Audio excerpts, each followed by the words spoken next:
जब पढ़ते हैं तो वो कहते हैं हे जवान पहला काम क्या कर, अपनी जवानी में आनंद कर, और अपनी जवानी के दिनों में मगन रहे। और क्या कर, अपने जवानी के दिनों में मगन रहे। पहला काम अपने जवानी के दिनों में क्या कर, आनंद कर।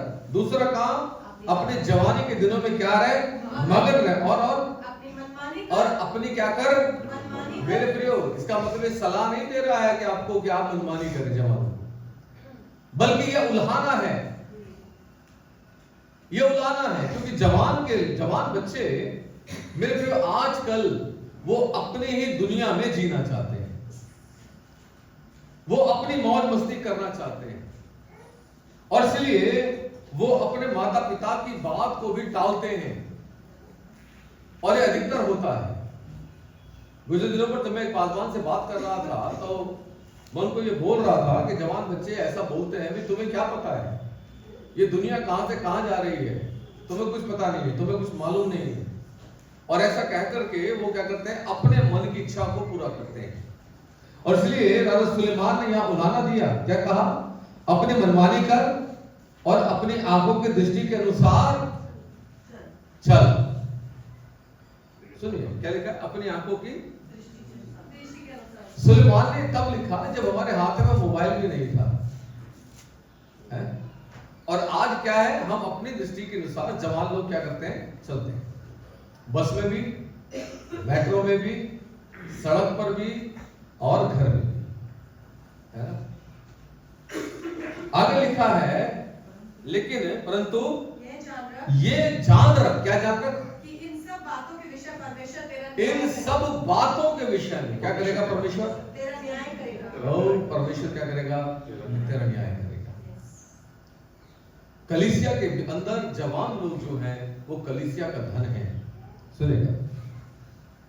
और दुष्ट जो है या शत्रु जो है इस धन को लगातार चुराने की कोशिश करता है। और फिर मेरे प्रियो वो जवानों को, अगर आप यर्मी किताब में जाएंगे तो यर्मी किताब कहती है कि मृत्यु जो है हमारी खिड़कियों से हमारे महलों में घुस आई है, और इसलिए घुस आई है कि हमारे जवानों को चौकों में से क्या करोगे, मिटा देंगे।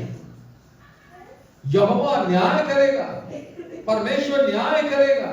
और 10वें पद में लिखा है, अपने मन से खेद और अपनी देह से दुख दूर कर, क्योंकि लड़कपन और जवानी दोनों क्या है, सलमान कहता है सब बेकार है, जवानी क्या है, व्यर्थ है ना।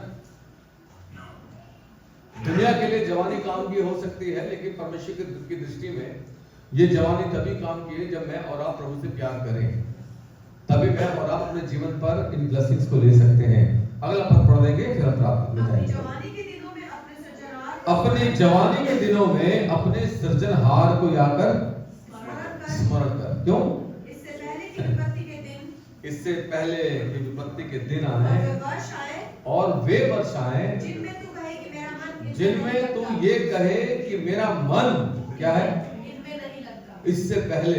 इससे पहले न्याय आ जाए, इससे पहले कि परमेश्वर तुझसे लेखा मांगने लगे, इससे पहले कि तेरी जवानी के पापों के कारण तेरा जीवन श्रापित हो जाए, इससे पहले कि मेरे प्रियो कि तेरे को कोई बचाने वाला ना हो, इससे पहले कि तेरे अधर्म के काम तेरे विरोध में गवाही दें, इससे पहले कि तेरे नाम के कारण से तेरे परमेश्वर की निंदा हो, इससे पहले कि तू नींद से जाग जाए।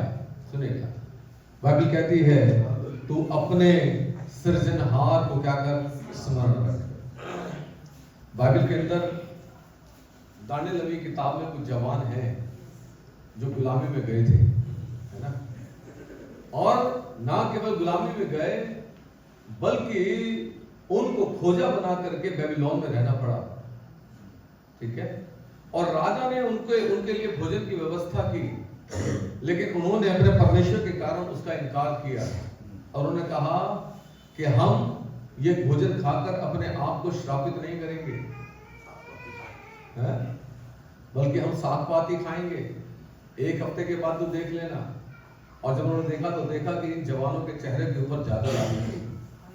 जानते ये क्यों हुआ? सात पात से नहीं, परमेश्वर का भय और परमेश्वर की आज्ञा को मानने से। आज बहुत सारे जीवन सूखे हैं क्योंकि भय, ना तो परमेश्वर का भय है और ना ही परमेश्वर के वचन की आज्ञाकारिता है।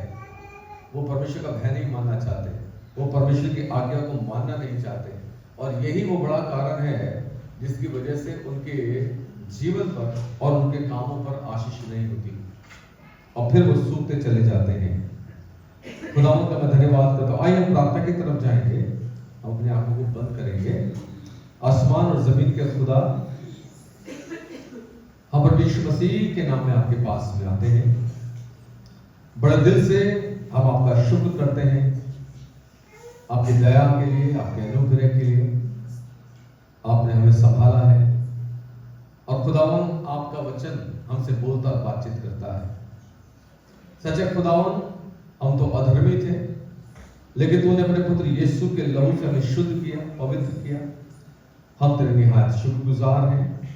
और आज की खुदा इस दोपहर में जब तेरे वचन में हम जाने वाले हैं प्रभु जी, हम प्रार्थना करते हैं हमारी अगुवाई और सहायता करें, हमें बुद्धि और समझ प्रदान करें कि हम तेरी बातों को जान सकें और तेरी बातों को समझ सकें। सब कुछ हम आपके हाथों में सौंपते हैं। आपका शुक्र करते हुए, धन्यवाद करते हुए आपने प्रार्थना को सुना।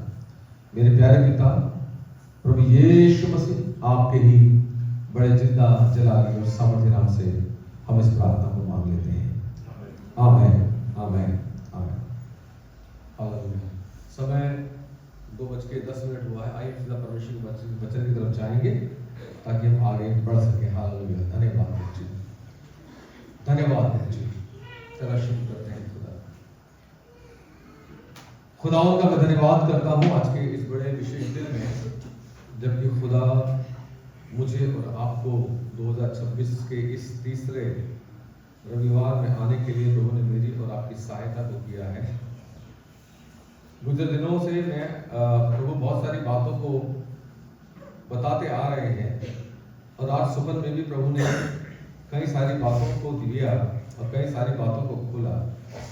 और सुबह मैं अपने पत्नी के साथ उन बातों को बांट रहा था और जो रेवलेशन आ रहा था उसको मैंने अपने मोबाइल में रिकॉर्ड किया। मैंने कहा प्रभु, मैंने तो कभी इन बातों के बारे में सोचा नहीं है, लेकिन प्रभु दिखा रहे थे कि किस तरीके से प्रभु काम को करते हैं। परमेश्वर का वचन जो मेरे और आपके लिए एक बड़ी आशीष है, मेरे और आपके जीवन को की दिशा को वो बदलता है और मुझे और आपको सही मार्ग के ऊपर लेकर के चलता है। आइए मैं और सीधा वचन की तरफ चलेंगे। मेरे साथ निकालिएगा यूहन्ना की सुसमाचार, जल्दी से निकालिएगा।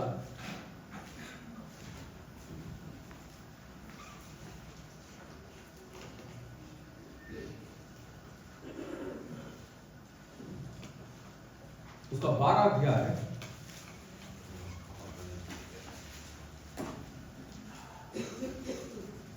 यूहन्ना का सुसमाचार उसका 12 अध्याय है और उसके 20 पद से मैं और आप पढ़ेंगे, जिसे किसी को मिल जाए, 20 से लेकर 26 पद तक। हाँ जी।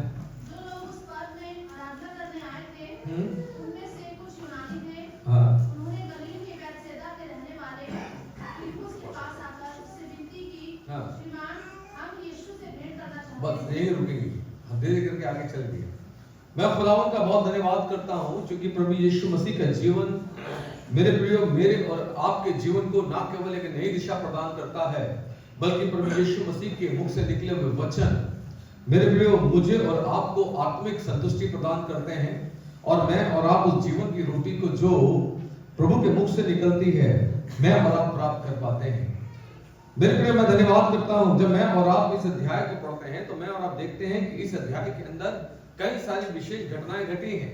और पहली घटना यह है कि यीशु मसीह के पैरों के ऊपर इत्र डाला जाता है। फिर दूसरा है लोग लाजर के विरोध में षड्यंत्र करते हैं। फिर तीसरा है यीशु मसीह यरूशलेम के अंदर एक विजय प्रवेश करते हैं और उसके बाद यूनानी लोग यीशु मसीह को ढूंढने के लिए आते हैं। फसह का पर्व, इसको इंग्लिश में पास ओवर कहा जाता है। फसह जो कि परमेश्वर के वचन के अंदर इस बात का प्रतीक है कि मिस्र की गुलामी से कैसे परमेश्वर ने इजरायलियों को आजादी दी थी और उसके बाद खुदा ने कहा इस फसह को मनाना, और तब से वो परंपरा बनी और तब यहूदी लोग प्रतिवर्ष फसह का पर्व इस यादगारी में मनाते थे कि हाँ, खुदा ने हमें क्या करा है, मिस्र की गुलामी से आजाद किया है। और इस पर्व का मुख्य जो केंद्र था आरंभ में वो ये था, क्योंकि जब परमेश्वर पिता ने मिस्र के अंदर इजरायलियों को आज्ञा दी कि वो एक मेमना लें और उसकी छाप अपने दरवाजों के ऊपर घर के बाहर लगाएं, क्योंकि इससे पहले कि खुदा छुटकारा दे, परमेश्वर का न्याय और परमेश्वर की योजना प्रकट थी। वो ये थी कि जिनके ऊपर प्रभु यीशु मसीह अर्थात जो मेमना है उसका लहू लगेगा, वो मृत्यु में नहीं जाएंगे बल्कि वो जीवन को प्राप्त करेंगे। और वहां मिस्र के अंदर जब इजराइल के लोगों ने अपने घर के दरवाजों के ऊपर, चौखटों के ऊपर मेमने के लहू की छाप लगाई, तो मेरे प्रियो, परमेश्वर की ओर से भेजा गया वो मौत का फरिश्ता उस छाप को देखकर उन घरों में नहीं गया, और वहां पर इजराइल के तमाम पहलौठे, चाहे वो उनके बच्चे थे या उनके पशु थे, वो सब बचाए गए। हालेलुया, ओ खुदा का धन्यवाद हो। और मैं धन्यवाद करता हूं परमेश्वर का कि खुदा ने आगे जो आज्ञा दी थी वो ये थी कि इसको किस तरीके से खाना है। और अगर आप परमेश्वर के वचन को पढ़ेंगे तो आपको पता लगेगा इसको खाने का एक तरीका था। इस फसह को खाने का तरीका था, और तरीका ये था कि मेमने को आग में भूनना है और कमर बांध करके उसको फुर्ती से खाना है, और कुछ भी छोड़ना नहीं है। अगर बच जाए तो उसको वापस आग में जला देना है, उसको रखना नहीं है मेरे प्रियो। और ये फसह मेरे प्रियो मेमने के आगमन का पूर्वाभास था।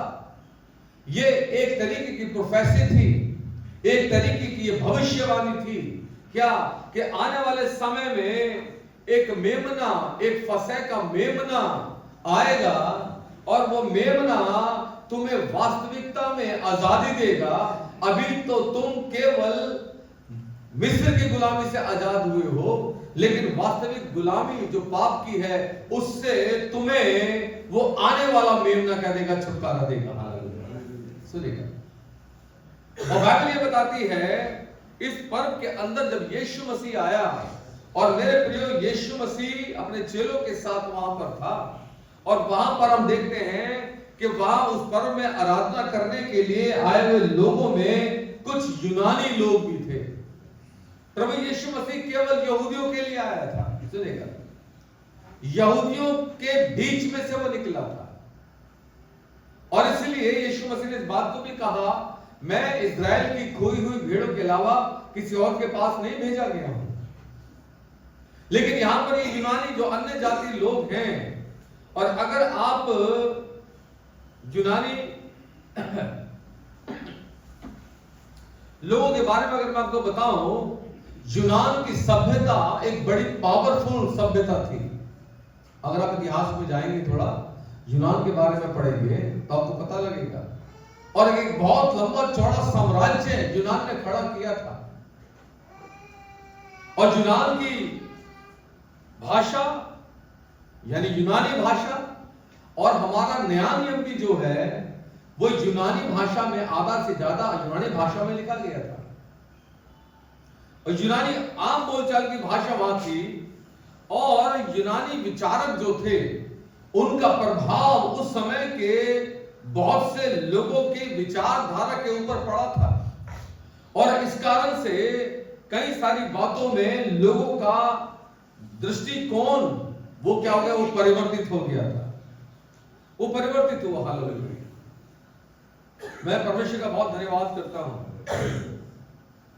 यूनानी राजा जिसका नाम अंतियोखस एपिफानेस था, सुनेगा, यीशु मसीह से 175 साल से लगभग 160 साल 164 साल पहले बीसी में, और जिसके नाम का अर्थ है गॉड मैनिफेस्टेड, परमेश्वर का प्रकटीकरण, या परमेश्वर जो है वो प्रकट हुआ है। और इस राजा ने बहुत सारी बातें हैं कहने की, लेकिन मैं आपको बहुत शॉर्ट में कुछ बातें बताऊंगा।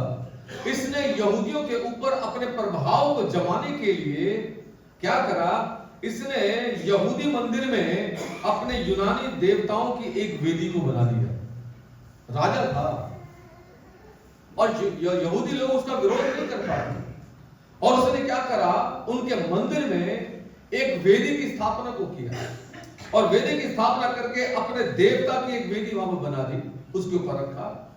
और जिन पशुओं को यहूदियों की व्यवस्था अशुद्ध ठहराती थी, उन पशुओं को ले जाकर उसने अपने देवताओं के लिए बलिदान किया। सुनिएगा, और जब उसने बलिदान चढ़ाना शुरू किया, तब मेरे प्रियो दानियल नबी की एक भविष्यवाणी पूरी हुई।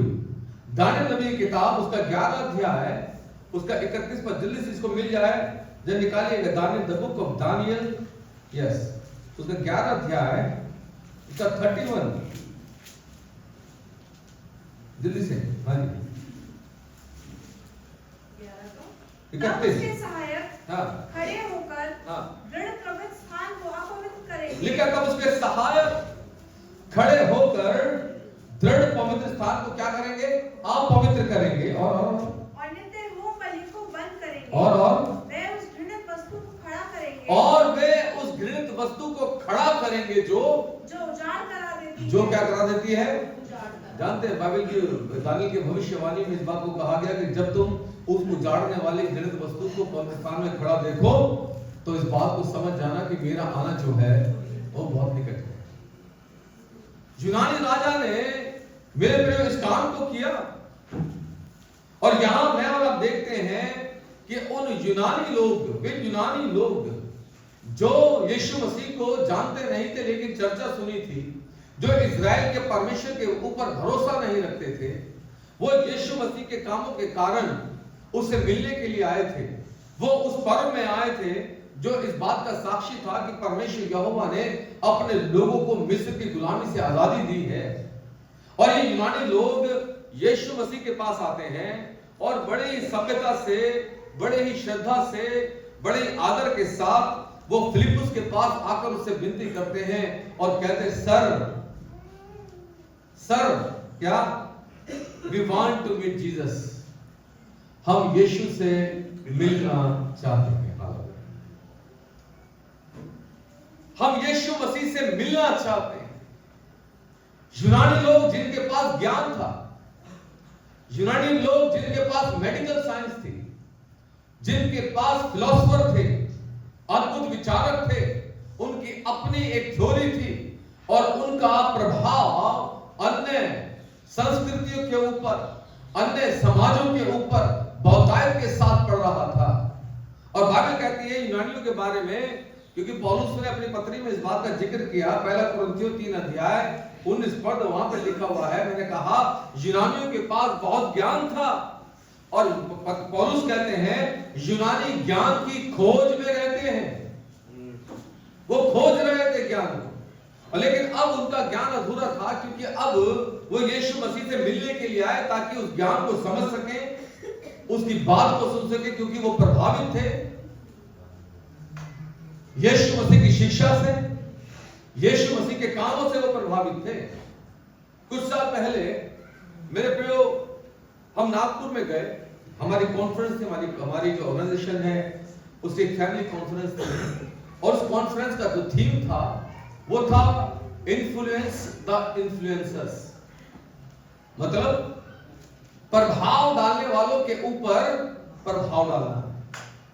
सुनिएगा, जहां एक तरफ यूनान की संस्कृति लोगों की भाषा के ऊपर प्रभाव डाल रही थी, उनके रहन सहन के ऊपर प्रभाव डाल रही थी, वहीं प्रभु यीशु मसीह का जीवन, प्रभु यीशु मसीह की शिक्षाएं, वो इन यूनानियों के ऊपर प्रभाव को डाल रहा था। सुनिए, और इसलिए वो यीशु मसीह के पास आए, फिलिप्पुस से कहते हैं हमें यीशु मसीह से मिलना है। और जब मैंने इस बात पर विचार किया तो दूसरा कुरिन्थियों 3 अध्याय को अगर आप पढ़ेंगे तो वहां पे लिखा हुआ है मसीह के अंदर बुद्धि और ज्ञान के सारे भंडार जो है वो छुपे हुए हैं। इसका मतलब जो ज्ञान, जो बुद्धि यूनानियों के पास थी, मेरे प्रिय परमेश्वर की दृष्टि में वो सब मूर्खता की बातें थी। और भाई प्रभु का वचन कहता है कि परमेश्वर ने संसार के ज्ञान को मूर्खता ठहराया है। पहला कुरिन्थियों 2 अध्याय 3 तीसरा पद, मसीह जिसमें बुद्धि और ज्ञान के सारे भंडार छुपे हैं। पहला कुरिन्थियों पहला अध्याय 24 पद, मसीह परमेश्वर की सामर्थ है और मसीह परमेश्वर का ज्ञान है। इसलिए बाइबल कहती है वो ज्ञान वालों को तुच्छ जानता है, वो चतुरों को उनकी चतुराई में फंसा देता है।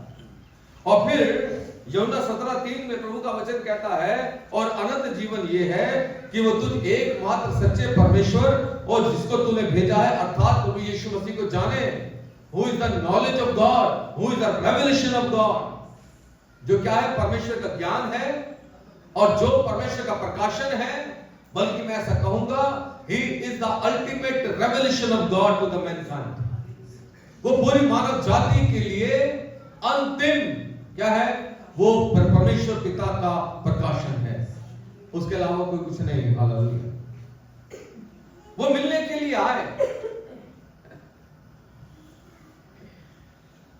वो आया सुनने के लिए कि यीशु मसीह क्या ऐसी बातें कहता है जिससे एक हलचल मची हुई है साम्राज्य के अंदर। वो देखने के लिए आए कि यीशु मसीह ऐसा कौन सा काम करता है जो हम नहीं कर सकते हैं, हमारा ज्ञान नहीं कर सकता है। और जब मैं इस बात के ऊपर विचार कर रहा था तो मुझे एक बड़े विद्वान की कहानी याद आई, और वो कहानी जो है एक ऐसे व्यक्ति की कहानी है जो भिखारी था। और वो भिखारी जो है, सुनेगा, एक राजा के पास मिलने के लिए आया था। कहानीकार कहता है कि आप कल्पना कीजिए कि आप एक भिखारी हैं और एक ऐसे भिखारी हैं जिसके कपड़े कई सालों से धुले ही नहीं हैं, आप कई सालों से नहाए नहीं हैं, आपके कपड़ों से बदबू आ रही है, लोग आपको देख करके घिनियाते हैं, घिन करते हैं, क्योंकि आप नहाए नहीं हैं, आपने बाल भी नहीं कटाए हैं, आपके दाढ़ी भी बड़ी हुई है, और फिर आप आकर के एक व्यक्ति से ऐसा कहते हैं, सर मैं राजा से मिलने के लिए आया हूं। और फिर वो आगे कहते हैं, राजा का जो सैनिक है वो उससे वाद विवाद करता है, तू दूर खड़ा होकर बात कर, तुझसे इतनी बदबू आ रही है, तो राजा से कैसे मिलेगा? राजा के पास उससे मिलने के लिए टाइम नहीं है। लेकिन राजा उसकी बातचीत को सुनता है और राजा कहता है इसको भीतर बुलाओ। और जब वो अंदर जाता है उस समय पर राजा उसको दूर खड़ा करके कहता है, अपनी नाई को बुलाता है और नाई से कहता है पहले एक काम करो, उसके बाल काटो। और नाई आकर के, क्योंकि राजा की आज्ञा है, उसके बालों को काटता है। और फिर दूसरे व्यक्ति को बुलाकर कहता है इसको निलाओ, और उसको निलाया जाता है। फिर तीसरे व्यक्ति को बुलाकर कहता है इसको अच्छे से अच्छा वस्त्र पहनाओ, और उसको उसके वो भिखारी वाले कपड़े उतार करके उसको एक नया वस्त्र पहनाया जाता है। और जब उसको नया वस्त्र पहनाया जाता है, उसको सुगंधित द्रव्य लगाया जाता है, उसको ऐसे ट्रीट किया जाता है जैसे कि कोई राजकुमार हो। और फिर उसके बाद मेरे प्रियो, ये भिखारी जो राजमहल में गया था भिखारी बन करके, लेकिन जब वो लौटता है तो वो एक राजकुमार की तरह लौटता है। सुनिए,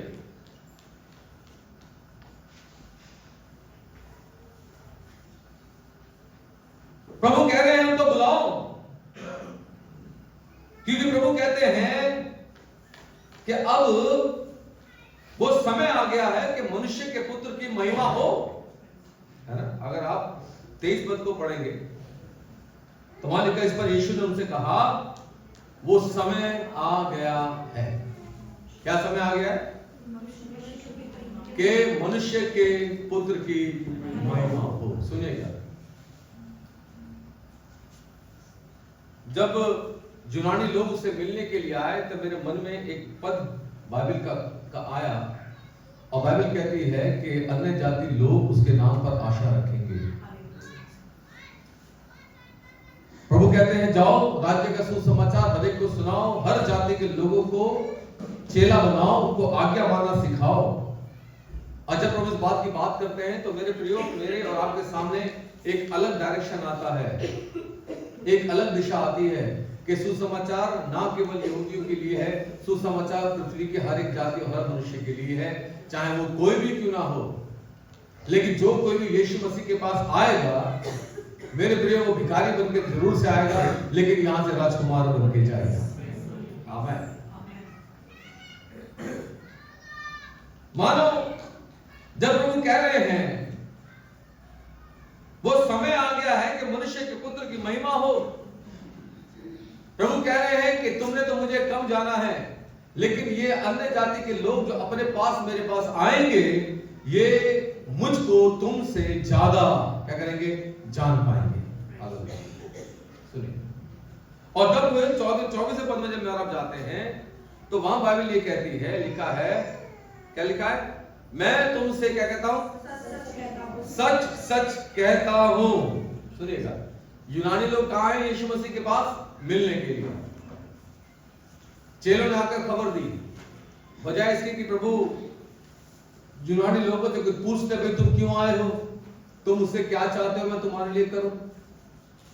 यूनानी लोगों के सामने अपने चेलों से प्रभु बात कर रहे हैं, और बात क्या कर रहे हैं, प्रभु क्या कर रहे हैं, क्या कह रहे हैं 24 पद में, मैं तुमसे सच सच कहता हूं, मैं तुमसे सच सच कहता हूं, क्या कहता हूं, कि जब तक गेहूं का दाना, कि जब तक गेहूं का दाना भूमि में पड़कर मर नहीं जाता, वह अकेला रहता है। सुनिएगा, क्या रहता है, वो अकेला रहता है। जब तक गेहूं का दाना भूमि में पड़कर मर नहीं जाता है, तब तक क्या है, जानते हैं मिनिस्ट्री, सेवा का सीक्रेट क्या है, सेवा का सीक्रेट क्या है,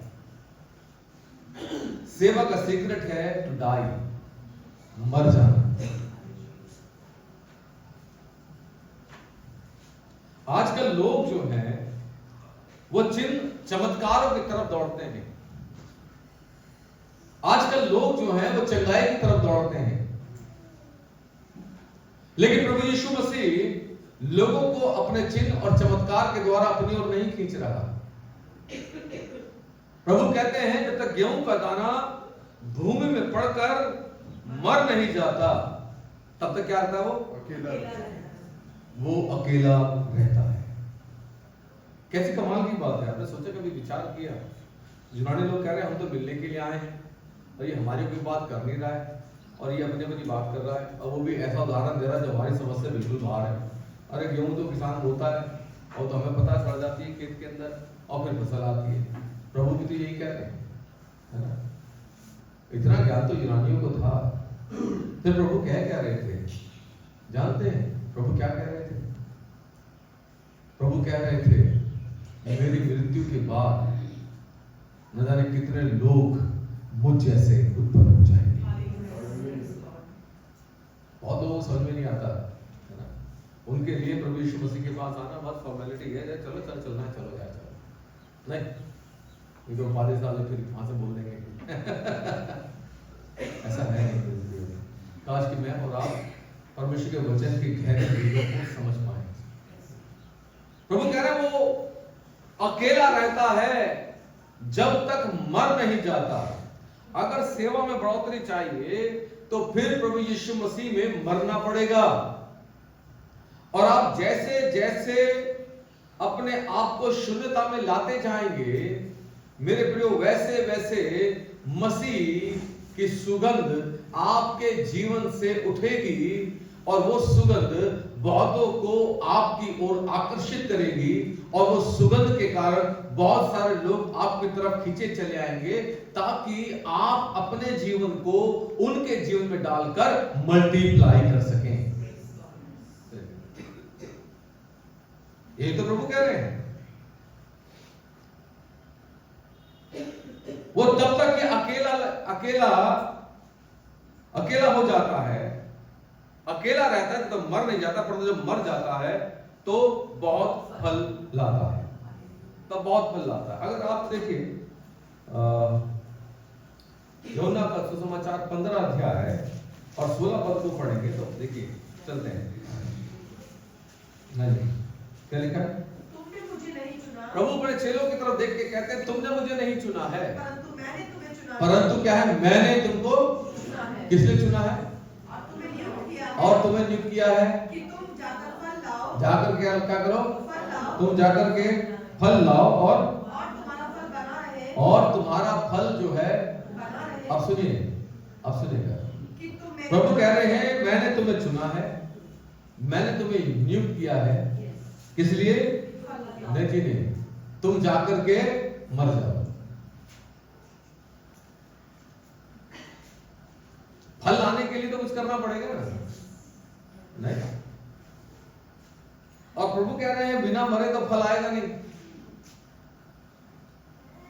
अगर आप यशाया किताब में जाएंगे, देखिए यशाया किताब में, यशाया द बुक ऑफ यशाया, जल्दी से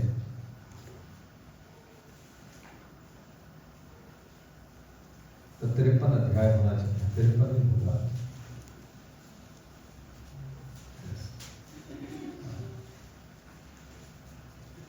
देखिए 53 का 11 पढ़ लीजिए। मैं अपने प्राणों का दुख उठाकर उसे देखेगा हाँ, और तृप्त होगा। 10वीं पढ़ लीजिए, 10 से पढ़िए। तो भी यहोवा की यही बात, तो भी यही भाया, हाँ, कि उसे कुचले, क्या करे? उसे कुचले और उसी ने उसको रोगी कर दिया, और उसी ने क्या करा? उसको रोगी कर दिया। तो भी यहोवा को यह भाया कि उसे कुचले।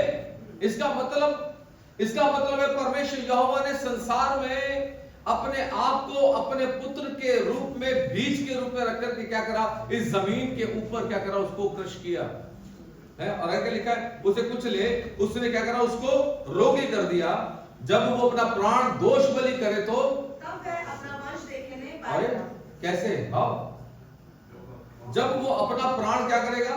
दोष बलि करेगा। दोष बलि करेगा, अर्थात पापों के लिए प्रायश्चित में अपने आप को देगा। तब क्या देख पाएगा वो? अपना वंश देखने। तब वो अपना वंश देखने पाएगा। आज से 2025 साल पहले परमेश्वर यहोवा ने अपने पुत्र को, जो उसका अंश, उसका बीज था, इस पृथ्वी के ऊपर बोया, उसे क्रश किया, उसको मारा गया, वो कूटा गया। और 2025 आज जबकि 26 चल रहा है और आने वाले समय में साल बदलते चले जाएंगे, लेकिन वो धर्म का बोया हुआ बीज कई गुना बढ़ता जा रहा है, वो मल्टीप्लाई होता जा रहा है और वो बढ़ता चला जाएगा और वो फल लेकर आएगा। और खुदा कह रहा है मैंने तुम्हें इसलिए चुना है कि तुम भी मुझसे सीखो और तुम फल लेकर के आओ। मुझे और आपको फल लाने के लिए खुदा का कलाम कहता है, वचन कहता है ना? आगे बढ़ो तो क्या लिखा है? हाँ जी। वह बहुत दिन जीवित रहेगा और उसके हाथ से यहोवा की इच्छा पूरी और उसके हाथ से यहोवा की इच्छा पूरी हो जाएगी। अच्छा, यीशु मसीह को लेकर परमेश्वर की इच्छा क्या थी? अगर आप उत्पत्ति की किताब से देखेंगे तो यीशु मसीह के लिए परमेश्वर की इच्छा क्या थी?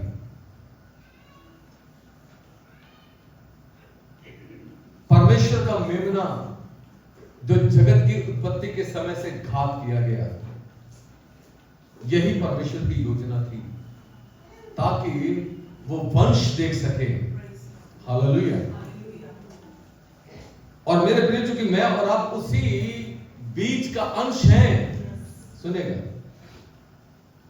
और इसलिए प्रभु चाहते हैं कि मैं और आप भी इस बात को जान लें कि मैं और आप जो सुसमाचार का बीज हैं, मैं और आप कैसे परमेश्वर के राज्य को बढ़ा सकते हैं। प्रभु कह रहे हैं, सीक्रेट बता रहे हैं, जब तक गेहूं का दाना भूमि में पड़कर सड़ नहीं जाता, मर नहीं जाता, वो तब तक ही अकेला रहता है। गुजरे दिनों पर एक पासवान की मृत्यु हुई, डेथ हो गई, उसका फ्यूनरल हुआ, और उस समय पर एक बेटी का फोन आता है और वो बात कर रही थी मुझसे, उसने बात करना शुरू किया और उसने कुछ बड़ी अच्छी बात को कहा। उसने कहा मैंने एक बात को सीख लिया, मैंने एक बात को देख लिया।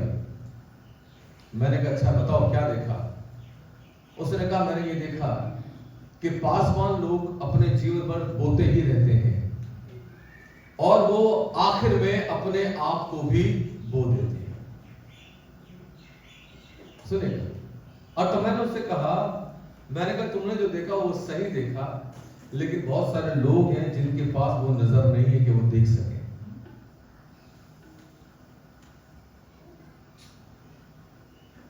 खुदा यीशु कह रहे हैं, गेहूं का दाना अकेला है और तब तक ही अकेला रहता है जब तक वो भूमि में पड़कर मर नहीं जाता है। एक फलवंत जीवन कई गुना आशीष लेकर आता है तब जब वो मरता है। सुनेगा, किसमें? पाप में नहीं, वो पाप के लिए मर जाता है और फिर वो मसीह में जी उठता है ना?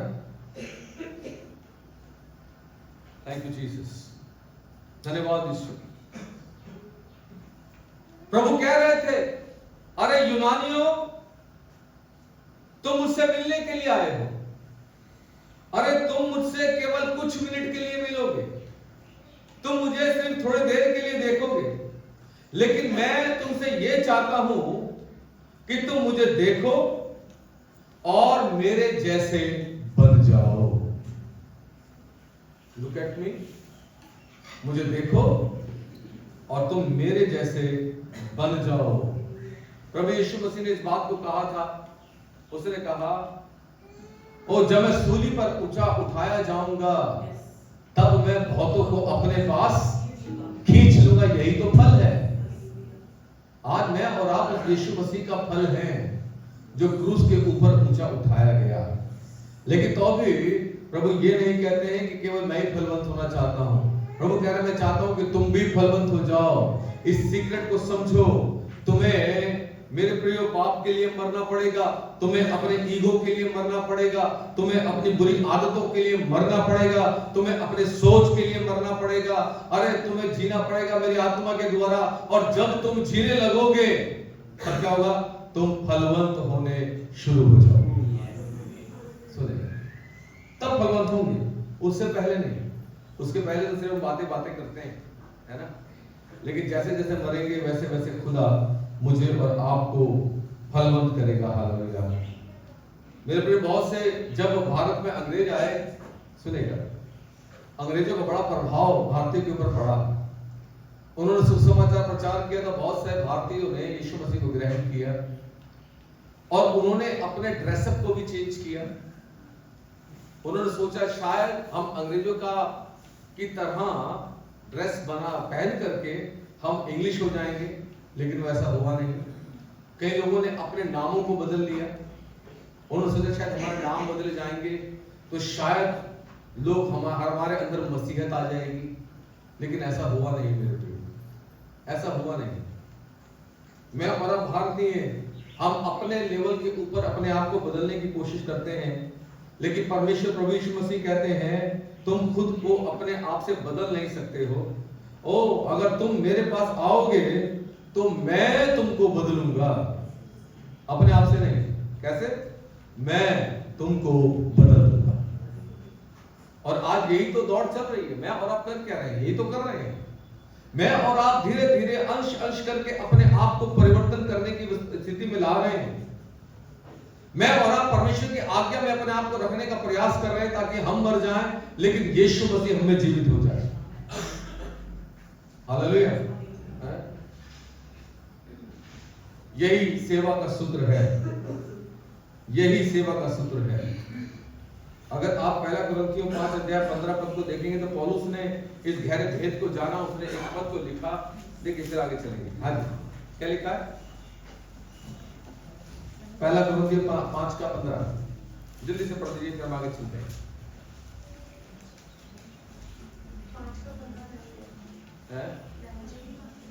5 का 15, दूसरा कुरिन्थियों 5 का 15। और मैं इस निमित्त सबके लिए मरा।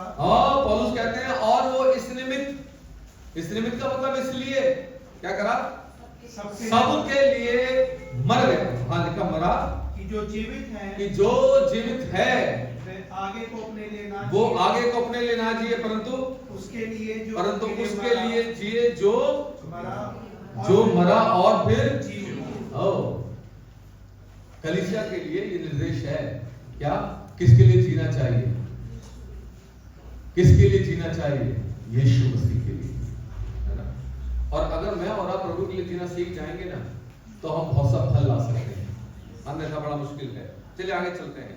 प्रभु का वचन कहता है, पर जब वो मर जाता है तो बहुत फल फलता है। जो अपने प्राण को प्रिय जानता है उसको खोएगा। वो उसे खो देता है। मरने से डर लगता है ना? कोई है जो मरना चाहता है? नोबडी। दो हाथ उठ गए है ना? अब कोई बुद्धिमान आदमी खड़े होकर ये भी कह सकता है, आप ही क्या बात कर रहे हो पादरी साहब, मरने की बात कर रहे हो? अरे यीशु मसीह तो जीवन देने आया है ना? लेकिन तेरा विचार करना है। लिखा है, प्रभु कहते हैं जो अपने प्राण को प्रिय जानता है, अर्थात who is not willing to die for Christ, लिखा है वो उसे खो देता है। और जो इस जगत में अपने प्राण को अप्रिय जानता है, वो अनंत जीवन के लिए उसकी रक्षा करेगा। खुदावंद क्या कह रहे हैं? खुदावंद कह रहे हैं कि जो कोई उस प्राण को अप्रिय जानेगा, और प्रभु यीशु मसीह ने ये बात चारों गॉस्पेल में कही है। मैं तुम्हें बताता हूं तुम्हें किससे डरना चाहिए, वो जिसको शरीर और आत्मा दोनों को नष्ट करने का अधिकार है। और जो केवल शरीर को नष्ट करते हैं उनसे मत डरो। और फिर आगे लिखा है 26 पद में, यदि कोई मेरी सेवा करे तो क्या करे? मेरे पीछे हो ले। मेरे पीछे हो लेने का क्या मतलब है? क्रूस उठा के पीछे चले और दुख उठाए। मेरे पीछे होने का मतलब है मेरे पद चिन्हों के ऊपर चले, मेरे व्यवहार को सीखे, मेरी बातों को जाने। और आगे लिखा है, मैं तुमसे सच कहता हूं, लिखा है, और जहां मैं हूं वहां मेरा सेवक भी होगा। यदि कोई मेरी सेवा करे तो क्या होगा? तो पिता उसका क्या करेगा?